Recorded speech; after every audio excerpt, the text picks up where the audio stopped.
مرحبا بكم في حلقة جديدة من حلقات الموسم الثاني مع فايد فحل الصر. الحلقة الأخيرة هذا الموسم باش تكون احتفاء باليوم الأرض.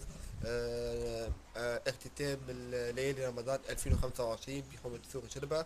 نخليكم على الحلقة وإن شاء الله نكونوا عدينا موسم ثاني، موسم مزيان برشا. إن شاء الله عيد مبروك وسنين دائمة للجميع.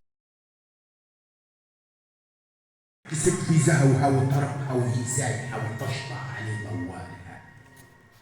راح نغرنا وتواطى، راح نغرنا وتواطى، وللغير سلم للسلام الطباقة. نعشمنا منا التهاب بصار. قضية قضيتنا العرب تنثمن. يا ما اجتمعنا ويا ما عقدنا قمة خسارة عربنا بريح هز أقوالها. ضاع وقتنا في قمم شيء ما تم، والغرب شتت خوتنا وعيالها. وين الشرف وحرارة؟ وين العرب واولادها النغارة؟ القدس يشكي اليوم طاحوا ديارها، ولا ننفزع منكم ولا من شانها. وامواتها لا تفن لا حفارة يكب دمها، وضاع انكسر كنانها. وتحن السهاري بعامكم بعدات ما شرع صلاتها اسلامكم.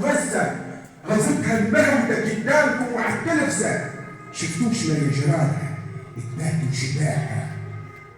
شباعة مدفين اقضامكم، وصغار فيها النوم من الحلال.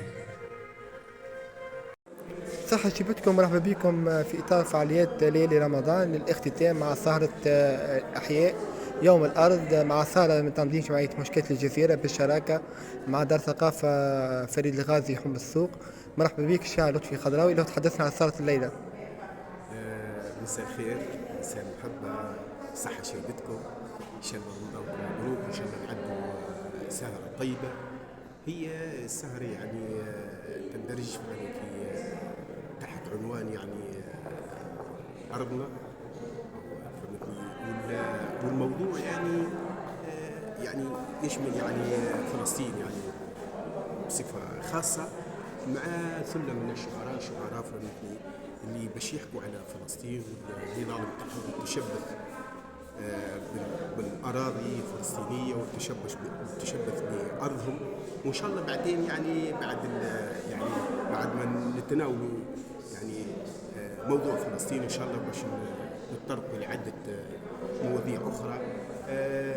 هي معناها نقول احنا يعني فضاء جميل جيد، واحنا في انتظار الجمهور ان شاء الله ربي يوفقنا وربي يبارك فيكم. شكرا للإدارة اللي قايمة على السهرة هذه، وان شاء الله بالتوفيق ان شاء الله.